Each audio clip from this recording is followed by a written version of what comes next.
السلام علیکم friends, welcome to کتاب نگری یوٹیوب چینل۔ کتابوں کی نگری میں خوش آمدید۔ میں ہوں آپ کی ہوسٹ اقرا یاسین اور آج میں آپ کے لیے لے کر آئی ہوں زہرا فاروق حسن کے قلم سے تحریر کردہ ناول تیرے عشق کی مجھ کو عادت ہے کے ایپیسوڈ نمبر 35 کو لے کر۔ اس ایپیسوڈ کو سٹارٹ کرنے سے پہلے جلدی سے کر لیجیے چینل کو سبسکرائب، ویڈیو کو لائک اور کلک کر لیجیے بیل آئکن کو۔ اب آتے ہیں ایپیسوڈ کی جانب۔ اسلان کے کانوں میں اذان کی آوازیں گئیں تو اس آواز نے اسے ماضی سے کھینچ کر ہال میں لا دیا۔ وہ نہ جانے کب سے بالکنی میں بیٹھا ماضی کی تلخ یادوں میں کھویا ہوا تھا۔ اتنی دیر میں اس نے نہ جانے کتنی سگریٹ پھونک ڈالی تھی۔ فرش پر جا بجا سگریٹ کے ٹکڑوں کو دیکھ کر اس نے سر جھٹکا۔ کاؤچ پر سے اٹھ کر بیٹھتے ہوئے اس نے اپنے بالوں میں انگلیاں پھیری تھیں۔ اسلان کاؤچ سے اٹھ کھڑا ہوا اور دھیرے دھیرے چلتا ہوا بالکنی سے روم میں آ گیا۔ آروشہ بیڈ پر اپنے انداز میں پھیل کر بے خبر سوئی ہوئی تھی۔ اسلان کے ہونٹوں پر اتنی دیر بعد خوشی سے بھرپور مسکراہٹ نے اپنا رنگ دکھایا تھا۔ ماضی میں جو کچھ بھی ہوا مگر اس کے رب کے کرم سے آروشہ اسے مل گئی تھی۔ آروشہ کو اسلان میر کی ہونا ہی تھا۔ وہ اسی کے لیے بنی تھی۔ نیک مردوں کے لیے نیک ہی بیویاں ہوتی ہیں، چاہے بیچ میں اللہ اپنے بندوں کو آزما لیں، مگر اس آزمائش کے بعد کا صلہ بہت ہی خوبصورت اور بہترین ہوتا ہے۔ اسلان شکر کے احساس سے لبریز ہوتا انہی قدموں سے چلتا ہوا واش روم میں چلا گیا اور وہاں سے وہ واپس وضو کر کے ہی نکلا تھا۔ اپنے گیلے ہاتھوں اور چہرے کو خشک کیے بنا وہ بیڈ پر آ گیا۔ بہت آہستگی سے اس نے اوندھے منہ سوئی آروشہ کو سیدھا کرتے ہوئے اس کا سر تکیے پر رکھا تھا۔ پھر ابھی تک اپنے گیلے ہاتھوں کو اس نے آروشہ کے چہرے پر پھیرا تھا۔ سرد پانی کے احساس سے وہ ذرا سا کسمسائی مگر جاگی نہیں۔ اسلان نے اس بار زیر لب مسکراتے ہوئے جھک کر اس کے چہرے پر اپنے گیلے چہرے اور داڑھی کو پھیرنا شروع کر دیا۔ اسلان مت کریں، سونے دیں۔ نیند میں بڑبڑا کر وہ کروٹ بدل گئی، گویا وہ جان گئی تھی ایسی حرکت اسلان میر کے علاوہ کون کر سکتا ہے۔ مائی کیوٹ گرل، اٹھ جائیں، اذان ہو گئی ہے، نماز پڑھ لیں۔ اسلان اس پر اس کے ناک دبا کر اسے جگانے لگا۔ ایک تو آپ کے جگانے کے طریقے بس مارنے ہی والے ہوتے ہیں۔ اس کا دم گھٹا تو وہ بری طرح سے خفا ہو کر اس کا ہاتھ چھٹک کر دوبارہ کروٹ بدل گئی۔ میرے پاس اس سے بھی زیادہ حسین طریقے ہیں تمہیں جگانے کے لیے۔ فی الحال اٹھ جاؤ، نماز پڑھ لو، پھر سو جانا۔ اسلان محبت سے اس کے گال اپنے لبوں سے چھو کر بیڈ سے اٹھ کھڑا ہوا۔ پھر جب تک اس نے نماز پڑھی، آروشہ اسے نیند میں جھومتی جھامتی وضو کر کے آ گئی۔ آنکھیں صحیح سے کھولو اور اچھے سے نماز پڑھو۔ وہ دعا کے لیے ہاتھ اٹھاتے ہوئے اسے پیار سے ٹوک بھی چکا تھا۔ آروشہ سر ہلا کر اس کے ذرا سے پیچھے ہو کر نماز کے لیے کھڑی ہو گئی۔ پھر اس نے پورے خشوع و خضوع سے نماز ادا کی تھی۔ نماز تمام کر کے اس نے اسلان کی طرف دیکھا۔ وہ اب بھی جائے نماز پر بیٹھا روزمرہ کی تسبیحات ادا کر رہا تھا۔ آروشہ کو اپنی قسمت پر فخر ہوا تھا۔ وہ تھا ہی ایسا، اللہ تعالیٰ کا جتنا شکر کرتی اتنا کم تھا۔ اس پر اتنا پیار پھوٹا کہ وہ اپنی جگہ سے کھسک کر اسلان کے بازو سے سر لگا کر آرام سے بیٹھ گئی۔ اسلان نے اسے اسی بازو کے حلقے میں لے لیا۔ نیند نہیں آ رہی اب؟ چھپ کر اس کے دوپٹے سے ڈھکے سر پر بوسہ دیتے ہوئے اسلان کی آواز میں پیار ہی پیار گھلا ہوا تھا۔ مجھے بس آپ کے پاس رہنا ہے۔ آروشہ کسی چھوٹی بچی کی طرح اس کے گلے میں بازو ڈال کر اس کے سینے سے لگ گئی۔ اسلان نے بس جھک کر اس کی پیشانی چھوئی تھی، پھر وہ کچھ بولا نہیں۔ اسلان، آپ میرے لیے اللہ تعالیٰ کی طرف سے بخشا گیا بہترین تحفہ ہیں۔ آروشہ کھوئے کھوئے انداز میں اس کے داڑھی پر اپنے ایک ہاتھ کو پھیرتے ہوئے اس کے پرنور پرکشش چہرے کو اپنی نگاہوں میں بھر رہی تھی۔ اسلان اس کے معصومیت سے بھرے چہرے پر اپنے بے تحاشا محبت دیکھ رہا تھا۔ اس کی محبت، اس کی وفائیں بس اس کے لیے تھیں، جس میں کوئی کھوٹ نہیں تھا، کوئی ملاوٹ نہیں تھی۔ وہ پاک تھی، پاک، ایک معصوم بچے کی طرح۔ اسلان نے ایک دم سے جذباتی ہو کر اسے اپنے سینے میں بھینچ لیا۔ آج سے، ابھی سے یہ قسم کھاتا ہوں کہ کبھی اپنی محبت میں کوئی کمی نہیں ہونے دوں گا، تمہاری خود سے بڑھ کر بھی حفاظت کروں گا۔ آروشہ کو اس کی دیوانگی، اس کی جنونیت سے بھی محبت تھی۔ ایک سکون تھا جو رگوں پے میں بہہ کر پرسکون کر دیتا تھا۔ اسلان اسے اسی طرح اپنے سینے سے لگائے لگائے بازوؤں میں سمیٹا تھا۔ پھر کھڑے ہو کر وہ اسے متاع حیات کی طرح سمیٹ کر بیڈ کی طرف لایا تھا۔ بیڈ پر اسے لٹا کر اس نے کمفرٹر اٹھانے کے لیے آروشہ کو چھوڑا ہی تھا کہ اس نے تیزی سے اسلان کی شرٹ اپنی مٹھی میں جکڑ لی۔ اسلان نے بس اس کا چہرہ دیکھ کر بھویں اچکا کر اشارے سے کیا ہوا کا پوچھا تھا۔ آج مت جائیں، یہیں رہیں میرے پاس، وہ کہہ کر کھسک کر اس کے سینے میں چہرہ چھپا کر اسے لپٹ گئی۔ اپنی مرمری ہاتھ اسلان کی کمر میں ڈال لیے۔ اسلان کھل کر مسکراتا اس کے پاس ہی اسے اپنے بازوؤں میں لے کر لیٹ گیا۔ سو جاؤ، میں یہیں ہوں تمہارے پاس۔ آروشہ کے سر کو چھو کر اس نے اطمینان سے آنکھیں بند کر لی۔ رات بھر جاگنے کی وجہ سے کچھ ہی پل میں اسلان کو بھی نیند نے آ گھیرا۔ میں کیسے جا سکتا ہوں آپ کے ساتھ؟ میں وہاں نہیں رہ سکتا، وہ ان کے سامنے بیٹھا لگاتار انکار میں گردن ہلاتا منع کر رہا تھا۔ کیوں، کیا پرابلم ہے؟ وہاں تمہیں کوئی کاٹ کھائے گا؟ اس کے انکار پر اس کے سنجیدہ چہرے پر اور بھی سنجیدگی آ گئی تھی۔ نہیں، وہ بات نہیں، میری کلاسز بھی تو ہیں۔ وہ سر کھجاتے ہوئے سوچ میں پڑا، پھر جلدی سے ایک نیا بہانہ پیش کر دیا۔ ہاشم اسفندیار خان، بندہ ایسا بہانہ تلاش کرے جو سچ لگے۔ اسلان نے اس بار بھی اس کی سرمئی آنکھوں میں اپنی کالی آنکھیں گاڑی تو ہاشم نے شرمندہ ہو کر بس ہونٹ مسکراہٹ میں پھیلائے۔ وہ بھول کیوں جاتا ہے کہ سامنے بیٹھا شخص اس کا بہنوئی ہی نہیں، اسلان میر بھی ہے، جو اس سے قطعی غافل نہیں۔ کلاسز آف ہو گئی ہیں اور میرے خیال سے تم اتنے پڑھاکو ٹائپ بندے ہو کہ کوئی حرج نہیں ہوگا۔ اگر ایک آدھ ہفتہ میرے ساتھ چل کر گزار لو گے اور تمہیں بس تیاری کرنی ہے تو وہاں تمہیں ایک روم ملے گا جہاں تم بیٹھ کر پڑھ سکو گے. بس تم اپنی بہن کو سمجھا دینا جسے سب کے دماغ چاٹنے کا بہت شوق ہے. وہ سنجیدگی سے کہتے کہتے آخر میں بھی اسی سنجیدگی سے بولا مگر آروشا کے تصور سے اس کی آنکھیں بھی مسکراتیں. ہاشم کو اس کی آخری بات پہ ہنسی آ گئی. میں آشو سے آپ کی شکایت کروں گا، آپ اس کی برائی کرتے ہیں. اس نے اسلان کے سنجیدہ چہرے کو دیکھتے ہوئے شوخی کی مگر اس کی شوخی پر اسلان نے بس مسکرا کر اپنا موبائل اٹھا کر دیکھا، کوئی جواب نہیں دیا. یار کیسا بندہ ہے، کوئی شوخی کرے تو جواب ہی نہیں دیتا. ہاشم نے بس اتنا سوچ کر پھر سے اسلان میر سے کہا، بات بس یہ ہے اسلان بھائی کہ میں کیا کروں گا آپ کے ساتھ گاؤں جا کر. اس بار بھی وہی انکار. اسلان نے موبائل رکھ کر دونوں ہاتھ ٹیبل پر رکھے اور سنجیدگی سے کہا، وہاں جا کر تم میرے کھیتوں میں مزدوری کرنا. ویسے تو مزدوروں کی کمی نہیں ہے مگر اتنے ہینڈسم اور خوبصورت مزدور سے کام کرواؤں گا تو کھیت بھی خوش ہو جائیں گے ہمارے. اگر وہ یہ بات شوخی میں کہتے تو ہاشم بھی شوخی سے جواب دیتا مگر وہ اتنا سیریسلی بول رہا تھا کہ ہاشم نے بے یقین نگاہوں سے اپنی بہنوئی کو دیکھا. اس کا سالہ ہی نہیں، ان کی بہن کا شوہر بھی تھا اور وہ اسے مزدوری کروانے لے کر جائیں گے. کیا ہوا، ایسے کیوں دیکھ رہے ہو؟ خالی بیٹھا بندہ مجھے بالکل نہیں پسند. وہاں جا کر تم یہی کام کر لینا. ابھی تم نیم حکیم خطرہ جان والے ڈاکٹر ہو اور مجھے گاؤں والوں کی جان خطرے میں نہیں ڈالنی، ورنہ تمہیں وہاں کے ہاسپٹل میں رکھ لیتا. اسلان اس کے حیران پریشان سے چہرے پر نظر گاڑے اس بار اپنی چیئر سے پشت لگا کر ادھر ادھر چیئر گھماتا اسے سنجیدگی سے دیکھ رہا تھا جو اس کی شخصیت کا خاصہ تھی. آپ مذاق کر رہے ہیں نا؟ ہاشم نے ہنس کر ان کی سنجیدگی دور کرنی چاہیے. آف کورس ناٹ، تمہیں معلوم ہے مجھے مذاق کرنا بالکل پسند نہیں. وہ اس بار دل چلانے والے انداز میں مسکرایا اور ہاشم بھی اپنی بہن سے جدا تھوڑے تھا. وہ سر سے پیر تک جل کر خاک ہو گیا. میں کہیں نہیں جا رہا آپ کے ساتھ، کوئی اور ڈھونڈ لیں حسین ہینڈسم لڑکا اپنے کھیتوں میں کام کرنے کے لیے. اللہ توبہ، یہ کوئی بات ہے مجھے کھیتوں میں کام کے لیے لے کر جائیں گے؟ وہ ناراضگی سے منہ پھلا کر چیئر چھوڑ کر اٹھ کھڑا ہو گیا. بالکل آروشا والا انداز. اسلان اسے بغور دیکھتے ہوئے اپنی چیئر پر بیٹھا اب بھی ادھر ادھر ہل رہا تھا. کوئی اور کیوں ڈھونڈ لوں؟ آفٹر آل تم میری بہن کے شوہر بھی ہو. ہمارے گاؤں میں رسم ہے کہ بندے کو کھیتوں میں کام کروا کے چیک کیا جاتا ہے کہ لڑکا کام کاج کے لائق ہے کہ نہیں. ہاشم کی آنکھیں اب پھیل گئیں، ہونٹ کھل گئے. دونوں بھائی بہن کا حیران ہونے کا یہی سٹائل ہے. اسلان نے دل میں سوچ کر اپنا موبائل پھر سے دیکھا. وہ فیضان کی کال کا ویٹ کر رہا تھا. اسلان بھائی اب کوئی بحث نہیں، تیار رہنا ورنہ فیضان سے کہہ دوں گا اور تم جانتے ہو اس کے لیے تمہیں گود میں اٹھانا بہت آسان ہے. اسلان نے اس بار ایسی دھمکی دی کہ ہاشم کا منہ بیچارہ سا ہو گیا. آشو صحیح کہتی ہے، آپ ایک جلاد اور بے حد کھڑوس انسان ہیں. وہ ایک خفا سے نظر اس کھڑوس پر ڈال کر مٹھیاں بھینچتا جانے کے لیے مڑا تھا. کہاں چلے؟ تمہیں میرے ساتھ چلنا ہے. تمہاری بہن نے خاص طور پر فرمائش کی ہے اپنے بھائی کو منگوائے. فیضان کی کال آ چکی تھی. اسے پک کرتے ہوئے اسلان نے کہہ کر انگلی کے اشارے سے اسے دوبارہ بیٹھنے کو کہا. میں کیا آلو ٹماٹر ہوں جو منگوایا جاؤں؟ وہ منہ ہی منہ میں بڑبڑا کر وہیں کرسی پر تھم سے بیٹھ کر ان کے فارغ ہونے کا انتظار کرنے لگا. آج ماجی کی مامتا نے ایسا جوش کھایا کہ اپنے ہونہار سپوت کے لیے خود ہی ڈنر کا پکانے کا کام سر انجام دینے کے لیے تیار ہوگی اور وہ بھی ملازمہ کی چھٹی کر کے ان دونوں کو لے کر کچن میں گھس آئیں. رات سے وہ بہت خوش تھیں اسلان کو ایک نارمل انسان کی طرح خوش دیکھ کر. وہ پھولے نہیں سما رہی تھیں. وہ جو دوبارہ آنیہ کے اسلان کی زندگی میں آنے سے پریشان اور خوفزدہ سی ہوئی تھیں اب پوری طرح سے مطمئن ہو چکی تھیں. اسلان آروشا کے لیے جیسے بدلا تھا، انہیں یقین ہو چکا تھا کہ اب کوئی آنیہ ان دونوں کی زندگی میں دخل نہیں دے سکتی. آروشا نے بے بسی سے پیاز وغیرہ دیکھ کر اپنی خوشحال نظر آتی ساسو ماں کو دیکھا. وہ جتنی چاہے مامتا لٹائے مگر یہ ضروری تو نہیں کہ ان دونوں کی بھی اس کار خیر میں شامل کیا جائے، وہ بھی سب سے پہلے انہیں ڈھیر ساری پیاز دے کر. ماں جی ضروری ہے اتنے سارے پیاز ہم ہی کاٹیں، ملازمہ سے کہہ دیں. آروشا نے ایک ایک پیاز کو اٹھا کر دیکھتے ہوئے بہت ہی بے بسی سے ماں جی کو دیکھا جیسے پیاز نہیں انہوں نے گلا کاٹنے کے لیے رکھ دیا. وہ عورت ہی کیا جو پیاز نہ کاٹ سکے. وہ آرام سے چاول چنتی ان دونوں کو نظر انداز کر رہی تھی. ان کے بنتے بگڑتے چہرے پہلے ہی دیکھ چکی تھی. عورت کی پہچان اگر یہ پیاز ہے تو ہم عورت نہیں فی الحال لڑکیاں ہیں. کیوں آشو؟ ہانیہ کی جان جاتی ہے پیاز کاٹنے سے. ایک تو آنسو بہا، اوپر سے ناگوار سی بو. یہ نفاست اس میں اور اسلان میر میں ساتھ ساتھ وراثت میں ملی تھی. اور کیا، ہم تو ابھی لڑکی ہیں، وہ بھی نازک نازک سی. آروشا نے بھی جوش و خروش سے ہانیہ کی ہاں میں ہاں ملا کر اپنے مرمری سفید گلابی ہاتھوں کو دیکھا جس ہاتھ کو اسلان دن رات پیار سے چھوتا تھا. وہ اس لائق ہے کہ ان سے پیاز کاٹے جائیں؟ تم تو لڑکی بنے رہنے پر تلی ہو. کچھ تو خیال کرو میرے بیٹے کا. ذرا سا جو تمہیں یاد ہو کہ ایک شادی شدہ لڑکی کا کیا فرض ہوتا ہے. آروشا پچھتائی تھی خود کو لڑکی کہنے پر. اب ان کو کون روکے. اس نے بغل میں کھڑی ہانیہ کو دیکھ کر مدد کرنے والے انداز نگاہوں میں سے دیکھا. اب تم ہی ان کی بات کاٹ دو، شاید تمہارا ہی لحاظ کر جائیں. ماں، پیاز کاٹنا کیا فرض کیا گیا ہے؟ ہانیہ نے آنکھیں پٹ پٹا کر کہتے ہوئے معصومیت کا ریکارڈ قائم کیا. اے بی بی، یہ معصوم بننے کا ناٹک نہ میرے سامنے کرنا. اچھے سے جانتی ہوں تم دونوں کو. چپ چاپ سے پیاز کاٹ کر مجھے جلدی سے دو اور پیاز لچھے دار باریک باریک سے کاٹنا. پیاز کٹ جائے تو گوشت اور مرغ بھی دھل لیں. انہوں نے ایک ہی جھٹکے میں دونوں کو لتاڑ کر اکٹھے دونوں کی جان نکال دی. آپ ایسا کریں، یہ چاول بھی ہمیں دے دیں.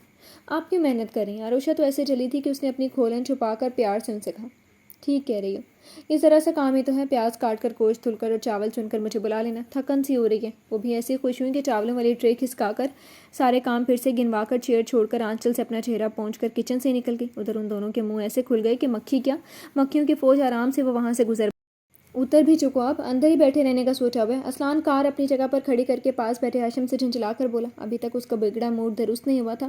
اسلان کو وہ پورا اپنی بہن کی کاپی لگ رہا تھا، وہ روٹھا روٹھا سا منہ پھلائے ہوئے۔ آپ بیٹھا رہنے دیں گے مجھے؟ زبردستی گود میں اٹھا لے جانا ہے مجھے؟ ہاشم نے بس ذرا سی گردن موڑ کر اپنے بہنوئی کو خفا خفا نظروں سے دیکھا۔ لا حول ولا قوت، تم میری بیوی نہیں اس کے بھائی ہو، گود میں بس تمہاری بہن کو اٹھاتا ہوں۔ اسلان کڑوا سا منہ بنا کر اسے گھور کر اپنی طرف کا ڈور کھول کر نیچے اتر گیا۔ بیوی کا بھائی سمجھ کر عزت دے لیں، کوئی مزدور بناتا ہے اپنے سالے کو؟ ہاشم کو ابھی تک وہی غم لگا ہوا تھا۔ کار سے اتر کر گھوم کر اسلان کے پاس آتے پھر سے شکوہ کیا، یہ باڈی شاڈی کس لیے؟ بندے کو کسی کام سے گھبرانا نہیں چاہیے۔ اسلان نے اسے جلا کر راکھ کرتے ہوئے اسے گردن سے پکڑ کر اندر کی سمت بڑھ گیا۔ اسلان بھائی، میں جوڑوں کراٹے کا ماہر ہوں، بس احترام میں استعمال نہیں کر رہا تو اس کا مطلب یہ نہیں کہ آپ میری شرافت سے فائدہ اٹھائیں۔ ہاشم اپنی گردن اس کے ہاتھ سے چھڑانے کے لیے اپنے دونوں ہاتھوں کی مدد سے اپنی گردن چھڑانے کی کوشش کر رہا تھا۔ تم ماہر ہو تو تمہیں استاد بنانے والا میں ہی ہوں، سیدھے سے بس چلتے رہو۔ اسلان اس کی بات کو خاطر میں نہیں لاتے ہوئے اسی طرح سے اس کی گردن پکڑے ہوئے اسے اندر لے آیا تھا۔ ارے ارے اسلان، یہ کیا حرکت ہے؟ ماجی نے ان دونوں کو اس طرح آتے دیکھا تو حیران ہوتی وہ صوفے سے اٹھ کھڑی ہوئی۔ یہ آنے کے لیے تیار نہیں تھا تو اسے ایسے پکڑ کر لے کر آیا ہوں۔ اسلان نے مسکراہٹ چھپا کر ہاشم کی گردن کو 2-4 جھٹکے دے دیے۔ آپ نے میری بہن کے سامنے ایسی حرکت کریں گے نا تو وہ بدلے میں آپ کی جان کھا جائے گی۔ ہاشم اتنے برے جھٹکے سے پورا ہل گیا، اپنی گردن پکڑے اسلان کو سر اٹھا کر دیکھتے ہوئے اس بار دھمکی دی۔ اسلان، کیا بچپن ہے، چھوڑو بیچارے کی گردن توڑو گے؟ بہنوئی ہے تمہارا۔ ماجی کو سمجھ میں نہیں آ رہا تھا اسلان کی شوخی پر ہنسے یا داماد کے بنتے منہ پر بیٹے کو ڈانٹے۔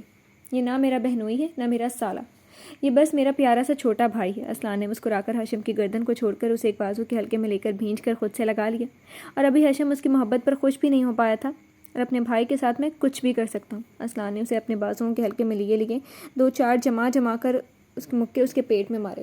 یہ آپ کا پیار ہے تو لالا آپ کی دشمنی کیسی ہوگی؟ ہاشم کے منہ سے بے ساختہ لالا نکلا جو وہ اتنی دیر سے سننا چاہتا تھا۔ بالکل تمہاری طرح، بہت کیوٹ سا۔ جو اس کے منہ سے سننا چاہتا تھا وہ سن کر اس نے ہاشم کے سر کو سہلا کر اس کی جان بخش دی۔